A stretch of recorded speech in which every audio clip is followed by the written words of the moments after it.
Alright, so in general, every lane should always call MIA off the bat.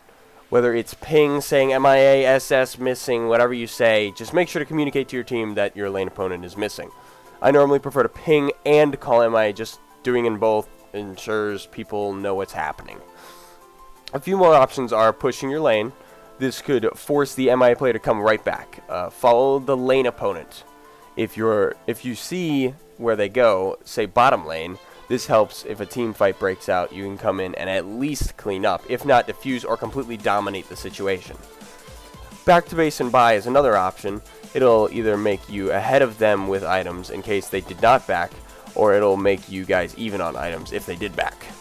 You can also wave push and then run to gank another lane.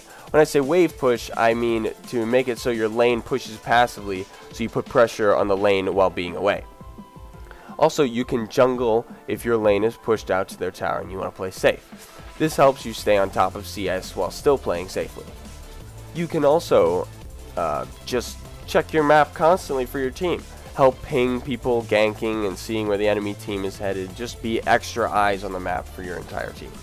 If you see them heading to do blue, maybe contest them, or if the AD carry is dead and your jungler is nearby, whatever. Now let's get into more specific scenarios.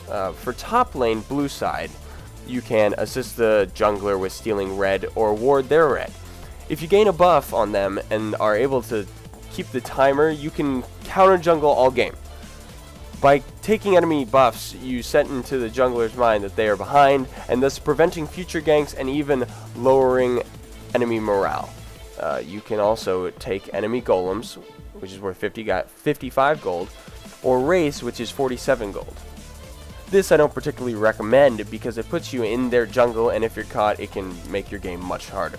But by taking race, you can then peel off to help your mid laner if you like. You can take wolves, your own wolves, which is worth the most gold at 57. For your top lane on purple side, you can get golems, which is free CS if your jungler is bot or dead. It's a 1 minute respawn. Check enemy blue or ward it. If it's up and their jungler is not nearby or is dead, consider even stealing it. Again, getting buff timers can help counter jungle all game and lower enemy morale. Take enemy wolves, which is 57 gold, the most in the game by jungle standards except for the buffs. This is more dangerous since you're invading, but it can help your mid lane very much, and there's a potential gank there. For mid lane, both sides are pretty equal on opportunity since they're both located in the center of the map. You're able to take the enemy wraiths or enemy wolves pretty safely, wraiths especially. You can also take your own wraiths or your own wolves as well, just to gain that much more CS. Wraiths respawn in 50 seconds while wolves respawn in a minute.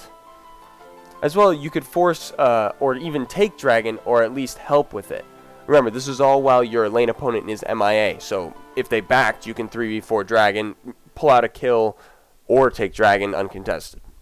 You could even bait them into the brush if it's not warded, and maybe take a few kills, along with securing dragon, so that's just up in gold and kills at the same time. As bottom lane on blue side, let's move down there, contest the enemy blue with the jungler or the mid is a really good option. If your mid just backed, you can 3v4 them pretty easily and even secure a buff for your AD carry. But be aware of time, teleports, global ults, etc. Take everything into account, it's all situational. You can take golems worth 55 gold. If you play safely, that's a great option. Also at about 7 minutes 10 seconds is when the enemy blue comes up. That's a rough estimate. You could probably ward it with your blue ward and just for a minute get the timer, go back when it's ready. This really shocks the jungler, frustrates them, sets them back, dominates his morale, etc. If bottom lane backs, you can easily go to dragon and take it. This is a free 190 gold, 400 XP. As bottom lane on purple side, you can take enemy golems or wraiths. At 9:15, you can gank or even steal the enemy red, frustrate the heck out of their jungler. Or if bottom lane backs, you can easily go to dragon and take it. Again, another free 190 gold, 400 XP. Now, I hope this really went over a bunch of options that you have throughout the game during laning phase especially. Now you have a broad spectrum of what you can potentially do whenever your lane opponent is MIA, so you never run out of options, you never run out of things to do. but what you decide all depends on the current state of the game. If this helped you, please share this content with your teammates, league friends, anyone. And be sure to throw me a like or even a subscribe. I really appreciate it, and I appreciate you guys listening to this video. Till next vid, see ya!